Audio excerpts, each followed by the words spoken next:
Shalom, everyone. Welcome back. We are in chapter 3 of the letter of James, and there's been so much unpacked already.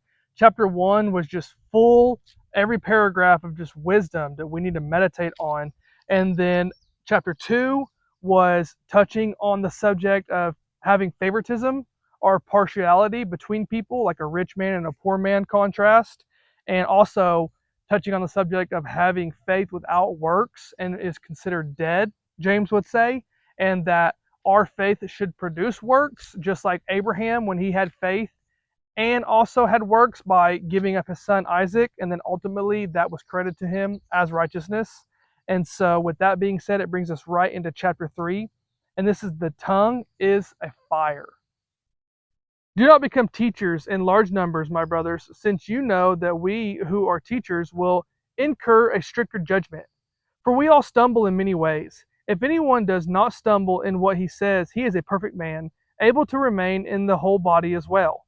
Now, if we put the bits into horses' mouths so that they will obey us, we direct their whole body as well. Look at the ships too. Though they are so large and driven by strong winds, they are nevertheless directed by a very small rudder whenever the inclination of the pilot determines. So also the tongue is a small part of the body, and yet it boasts of great things. See how great a forest is set aflame by such a small fire. And the tongue is a fire, the very world of unrighteousness. The tongue is set among our body parts as that which defiles the whole body, and sets on fire the course of our life, and is set on fire by hell. For every species of beast and bird, of reptiles and creatures of the sea, is tamed and has been tamed by the human race. But no one among mankind can tame the tongue. It is a restless evil full of deadly poison. With it we bless our Lord and Father, and with it we curse people who have been made in the likeness of God. For the same mouth come both blessing and cursing.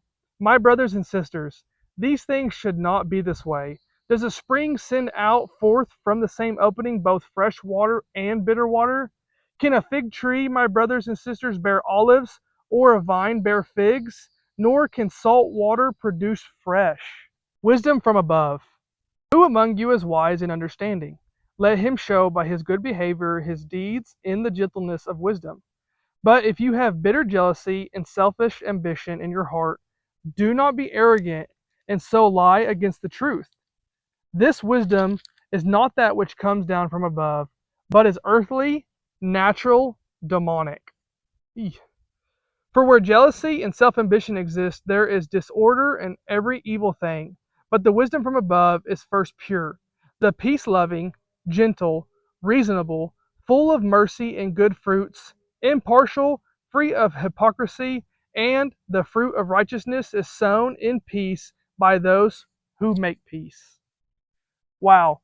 Shalom, everyone. That brings chapter 3 to a close. James is really kind of confronting us as believers in Jesus and telling us that our tongue is a fire and we need to control that fire, because you can't bless the Lord and curse people at the same time. And that is a touchy subject because it's very hard to control our tongue. And James says that a spring cannot give fresh water and bitter water at the same time. And so we have to pick on what we're going to do, if we're going to let our tongue run freely and control us, or if we're going to try to control the tongue. And it's funny because James says that the human race has controlled and subdued every animal, but we cannot control our tongue. And so it's a big task. It's not an easy task, but it's something that James is challenging us to work on as followers of Jesus. And so really this chapter is a good part on how to judge our own self, judge our words, judge our tongue, judge our thoughts and our wisdom, and line it up against this and see if we make the cut or if we fall short. And so with that being said, I pray that you be blessed in Jesus' name.